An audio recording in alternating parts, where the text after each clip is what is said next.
여러분 마음에 무엇이 있는지 정말 잘 관찰하셔야 됩니다. 왜냐하면 내가 소중하기 때문입니다. 여러분은 용서가 뭐라고 생각하세요? 용서해야 돼 라는 말에는 능력이 없습니다. 용서하고 싶어, 용서해야 돼 라는 말은요, 내가 용서하지 않았다라고 고백하는 것과 똑같습니다. 어떻게 하면 용서할 수 있을까요? 미워하지 않으려고 하면 더 미운 거 느껴보셨나요? 그냥 차라리 미워해버리고 딱 티 안 내면 티도 안 날 텐데 안 미워하려고 막 마음에서 노력하다 보면 상대방이 더 미운 짓을 해. 그래서 미워할 수밖에 없어서 그거를 꾹꾹 누르다가 어느 날 이게 터지더라고요. 그런 경험 해보신 적 없나요? 저는 그런 갈등들을 느꼈었습니다. 어릴 때 자라면서. 그러면서 죄를 짓지 않으려고 하면 죄를 짓고 있는 나를 발견하게 되고 용서하려고 하면 용서하지 못하는 나를 발견하게 되고 미워하지 않으려고 하면 미워하고 있는 나를 발견하게 되더라고요. 그래서 그게 너무 제 마음을 괴롭혔습니다. 저는 이론 필요 없어요, 사실은. 실전입니다, 실전. 용서해야 된다라고 말을 하면서 용서하지 않고 있는 것을 가장하고 가면을 뒤집어 쓰고 사는 삶은요, 불행해요. 그러면 용서를 해야 된다. 누구부터 용서해야 되냐면 나부터 용서해야 됩니다. 나를 사랑하지 않으면서 나를 용서한 적도 없으면서 상대방을 용서한다는 거는 자만입니다. 자기를 너무 모르기 때문에 그렇게 이야기하는 겁니다. 여러분, 나 자신을 용서해야 돼요. 나 자신을 용서하려면 어떤 것을 용서해야 되는지 그것을 알아야 돼요. 해보면 안 되는 나를 발견하게 됩니다. 정말 거짓말 안 하고 착하게 모든 것을 해보려고 하면 안 되는 내가 발견이 돼야 돼요. 그러면 용서할 수 있습니다. 그러면 나를 사랑할 수 있습니다. 이기적인 사랑을 이야기하는 게 아니에요. 요 때는 요렇게 했다가 저 때는 저렇게 했다가 하면서 내 편한 대로 막 그렇게 하는 게 사랑이다라고 절대로 얘기하는 거 아닙니다. 자식을 진짜 사랑하는 엄마는요, 자식에게 호되게 매를 들 수도 있습니다. 넘어지도록 그냥 둘 수도 있는 엄마가 정말 그 자식을 사랑하는 겁니다. 편하죠. 사탕 달라는 애한테 사탕 주는 거 편합니다. 입 막아지고 징징앙거리고 사탕 줘버리면 편해요. 그러니까 할머니 되면 편할 것 같아. 왜냐면 더 이상 내 책임이 아니야. 니네들이 해. 내가 니네들이랑 했던 것처럼 니네들이 하고 나는 할머니 역할 할 거야. 왜냐하면 사탕을 달라는 아이에게 사탕을 주지 않으면서 그 아이에게 사탕을 그렇게 먹으면 안 되라는 어떤 가르침을 가르쳐 주기 위해서 하는 것은요. 굉장히 시간과 노력과 정성이 쏟아지는 일인데 우리 기본적으로 마음이 게을러요. 생각을 따라가지 않고 마음의 끝을 따라가 보는 것에 너무 게으르더라고요. 육신이 게으른 것뿐만 아니라. 그래서 할 수 있는 것과 아닌 것을 분류해야 되는데 글을 쓰는 것이 가장 좋은 방법입니다. 쭉 나열해 보시는 거예요. 어떤 생각이 드는지, 어떤 감정이 드는지, 그러면서 분류하고 연결해 보는 그런 작업들이 시작점이 될 수 있겠고요. 명상, 많이들 들어보셨고, 어싱이라고 하죠. 영어로는 earthing이라고 하는데, 맨발로 걷는 거, 지구의 에너지와 아까 보여드렸던 프랙탈이거든요. 지구도 70%가 물입니다.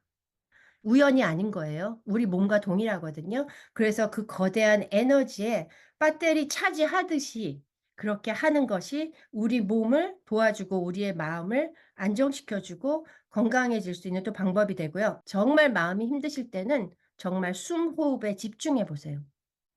숨을 깊게 코로 들이쉬고 입으로 천천히 내뱉으면서 3번만 해보세요. 그러면 마음이 바뀝니다. 또 한 가지 방법은요. 작은 감사하는 마음을 찾는 겁니다. 내가 아무리 어렵고 힘든 상황에 있고 우겨쌈을 당해서 저 나랑 밑에 갇혀 있는 것 같은 마음일지라도 내가 감사할 수밖에 없는 너무나 많은 조건들이 있습니다. 그 작은 소소한 감사는요. 천사의 날개처럼 순식간에 그 밑바닥에서 나를 천국으로, 극락으로 내 위치를 바꿔줄 수 있는 정말 놀라운 능력을 가지고 있습니다.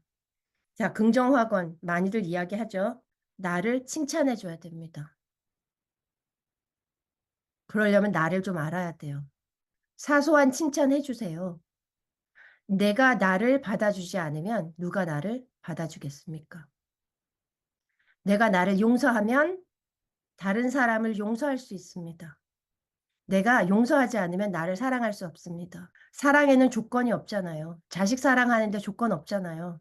한 번씩 미워서 '아유 머리 콩 쥐어 받고 싶어.' 이런 마음이 들 수는 있지만 여전히 사랑하는 것처럼 나라는 부족하고 형편없는 사람, 찌질한 사람, 그런 모든 조건에 상관없이 나를 있는 그대로 받아들이면서 "괜찮아, 괜찮아." 해 주세요. 저는 그렇게 시작했습니다. 그래서 저는 이 토닥토닥이라는 게 너무 좋더라고요. "괜찮아. 나에게 이야기해 주세요."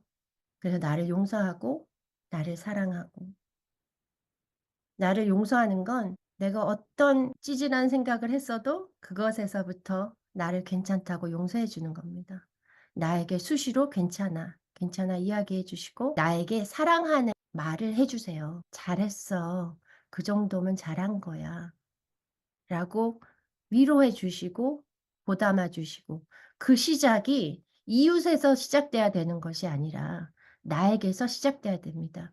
정말 이 과정을 해 나가시다 보면 주변에서 뭐라 해도 내가 좀 부족하게 드러나져도 그 어떤 것도 내가 나를 사랑하는 마음에서 끊어낼 수 없습니다.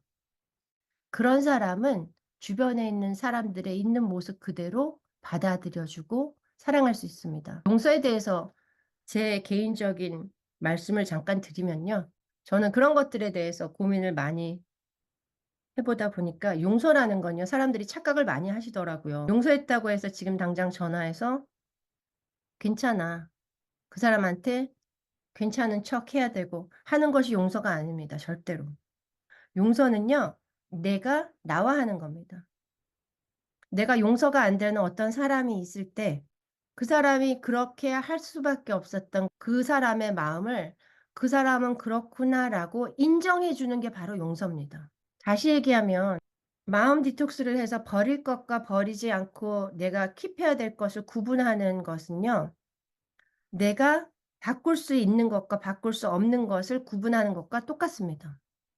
다른 사람의 마음을 내가 바꿀 수 있나요? 바꿀 수 있는 건 내 마음밖에 없거든요. 그래서 용서는 나를 보호해 주는 가장 강력한 도구가 될 수 있습니다. 나를 용서하면 다른 사람을 용서할 수 있다는 건 그 사람이 부족한 부분을 내가 '그 사람이 그래서 그렇게 하는구나.'라고 인정해 주는 것이 바로 용서입니다. 그러면 그 사람이 나에게 어떻게 했거나 이랬거나 저랬거나 그런 내용들은 부수적인 것이 되면서 그 사람의 모습 그대로를 인정해 주면 그게 바로 용서고 내 마음이 그것에서 풀려나게 되거든요. 정말 나를 용서하고 사랑하면 내 마음이 이 현실 속에 살아가도 천국과 같은 삶을 살 수 있습니다.